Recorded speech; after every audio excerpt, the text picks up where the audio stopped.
Luvalino's Casa de Emmanuel Bud Light, the official brew of the NFL. We'll leave a Bud Light on for you anytime you want to come down and enjoy some great pasta. They've got amazing Italian cuisine. Their salad second to none, a dessert menu that is out of this world.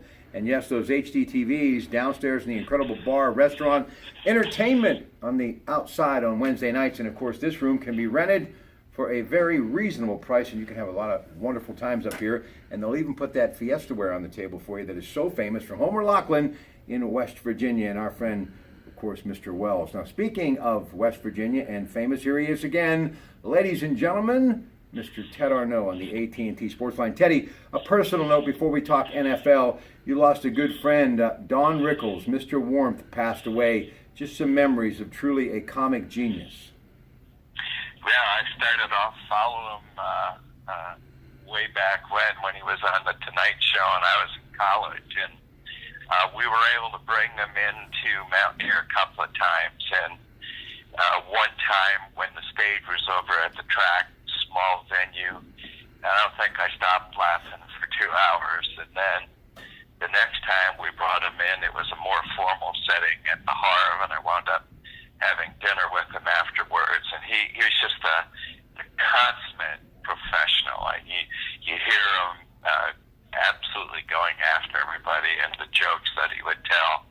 I mean, but when you were with him one-on-one, he was as warm a person as you could possibly meet. So, it's a lot of the people that we had, a lot of the great stars are starting to, I guess, reach that age where they're looking at the big guy in the sky. So yeah, I don't know. We're gonna miss that one. I mean, he was performing up until a ripe old age. Yeah, he was on Jimmy Kimmel last week on ABC, and a lot of people don't understand, but you do. It was because these people love to perform. They could have retired years ago, but also, a lot of these performers grew up very poor as young kids, and they never forgot that, and there was always that fear of being poor again, even though in most cases it was not possible.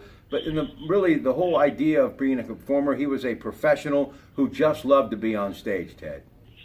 Yeah, and like I guess can't overemphasize how warm he was in person. You would look at him, they called him Mr. Warmth, but that was oxymoronic term. He did not show that on the stage, as he would rip everybody and anybody apart, and it was all done with hilarity, none of it malicious.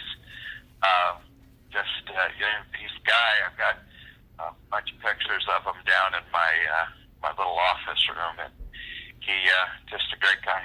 All right, let's talk NFL. Ian Rappaport, NFL Network insider, saying that Marshawn Lynch wants to play football, and he wants to play for the team he grew up rooting for, the Oakland Raiders. If Seattle says okay, do you think he can still play at a high level? Yeah, I don't know, because he didn't play all that well his last year. And he's been off a year, and he's a big guy. And I don't know that he can get in football shape quickly enough. But, he certainly is a great running back. I'm sure that they will give him a try, but I'm sure they're going to have all kinds of clauses in it, because I just don't know that he can get up to the level that they would have seen him play in Seattle. So, God bless, give him a try. Hope he makes it. Now, I really found this very interesting. We've talked a lot about Tony Romo in the past, whether on television or on these videos or on the Coos Market Black and Gold Sunday show. Ian Rappaport, NFL Network, a lot of good stuff today, NFL.com to find out more. Is Tony Romo a Hall of Famer, best quarterback in Cowboys history, or the most underrated? He, of course, now going to be the top analyst with CBS Sports in the NFL. Miles Austin, very exceptional receiver, former Cowboys player, said on Good Morning Football on the NFL Network, this is what he said, Ted. He's as talented as Troy Aikman and Roger Staubach, but he recognized that Romo was something very unique to him as well. What about Tony Romo? What do you think his legacy is, Ted? Well, he just never could get it quite over the hump, and I think that's going to be his legacy.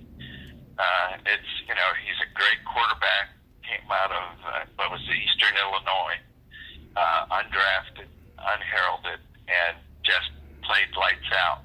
But I don't know that his resume, although passer rating and everything He's right up there at the top.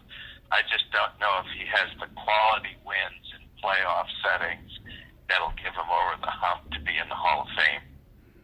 All right, we move on to the next thing, and that's the LA Rams. Running back controversy. You've got Todd Gurley and Melvin Gordon. Can you actually have a running back controversy that'll work? Meaning platooning two running backs. Is that possible to do in the NFL, Ted? Oh, New England has done it lots. We've done it. The Steelers have done it before. Yeah, it's possible to have that. It's possible to have a controversy that works and that you want them each try and outdo each other, and not to the other's detriment, but to your benefit. So if it's played right, that doesn't have to be a win-lose situation. That can be a win-win situation. Speaking of trading, Seattle Seahawks says it's a real possibility. Richard Sherman, one of the most talented backs, meaning defensive backs in the league, could be headed out of town and maybe even New England. Could that happen, Ted? Belichick could do anything. If there's anybody that could saddle that machine, because he's a great, great player, it would be Belichick. So keep him focused. He's high energy, high IQ. It seems like he would fit right into the New England situation. All right, listen, Mel Kiper, my favorite mock draft just from about, 2 weeks ago. Browns, Myles Garrett. Number 2, Niners, Solomon Thomas. Bears at number 3, Jamal Adams out of LSU. Number 4, Jacksonville, Jonathan Allen. Defensive lineman out of Alabama. Number 5, Tennessee. Titans from the LA Rams, they pick Marshawn Lattimore, Ohio State. Number 6, Jets, O.J. Howard, tight end, Alabama. Number 7, Chargers, Malik Hooker out of Ohio State. He, of course, is safety. Carolina Panthers at number 8. Fournette, we've talked about Leonard before, running back out of LSU. Number 9, the Bengals, Terquise McKinley. Number 10, Buffalo, Mike Williams. Number 11, New Orleans, Hasheen Raddick. Number 12, the Browns from Philadelphia, Mitch Trubisky, the very talented quarterback out of North Carolina. Number 13, Arizona, Deshaun Watson, another talented quarterback out of Clemson. Number 14, Philadelphia from Minnesota, Karan Conley, cornerback out of Ohio State. And number 15, Reuben Foster, linebacker out of Alabama. Just a few more here. First round, this is Mel Kiper's mock draft from March 22nd. Baltimore Ravens at number 16. Ryan Resnick, offensive tackle from Wisconsin. Number 17, Washington, the Redskins, Christian McCaffrey, a running back. Number 18, Tennessee, John Ross, wide receiver. Number 19, Tampa Bay, Corey Davis, wide receiver, Western Michigan. Number 20, Denver Broncos, David Njoik, he's a tight end on Miami, Florida. 21, Detroit Lions, Charlie Harris, defensive end. 22, Miami Dolphins, Forrest Lamp, offensive guard, Western Kentucky. Number 23, the Giants would take Derek Barnett, defensive end, according to Mel Kiper, out of Tennessee. Number 24, the Oakland Raiders, Travarius White, cornerback out of LSU. Number 25, Houston, Cam Robinson, offensive tackle out of Alabama. Number 26, Seattle, Kevin King, a cornerback out of Washington. 27, Kansas City, Zay Jones, wide receiver, East Carolina. Number 28, Dallas Cowboys, Jabril Peppers, very talented safety out of Michigan. We talked about him a lot. Number 29, the Packers, Delvin Cook, running back, Florida State. Number 30, the Steelers, Tyrus Bowser, offensive linebacker, outside linebacker from Houston. Number 31, Atlanta Falcons, Taco Charlton from Michigan, defensive end. And at number 32, New Orleans, from New England, a deal in which they would get Marlon Humphreys, a cornerback out of Alabama. Just a real quick thought about that, Ted.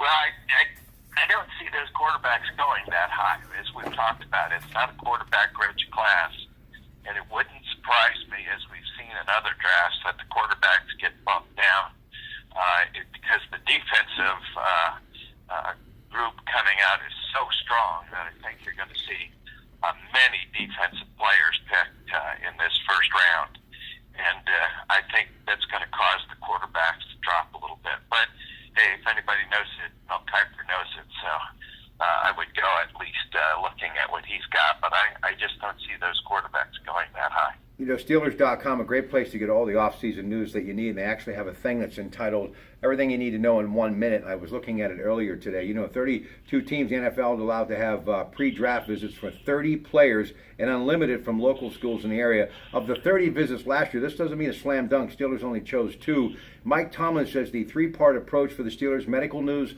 football understanding, how they communicate it and play the game. Plus, they just want to get to know them. And the OTAs at UPMC Rooney Sports Complex, the first, May 23rd through the 25th. Ted, we will close on our beloved Pittsburgh Steelers. Your thoughts? Well, I think the Steelers are going to go as the best player up because they have needs on both sides of the ball. They could use another tight end. You know how much I like Jesse James. I've been talking about him the last 2 years. Mm-hmm. But I think they need to fill some space underneath him. And maybe even get somebody on the other side when they go into a twin tight end package. So I think they're going to go for the best player that they have on their boards. I don't think they're going to go for just pure needs because they certainly can spread that around. And the nice thing is they're filling in spots. They're not. I don't think they're necessarily drafting for a given spot. So I think it could be a great draft for the Steelers because of that.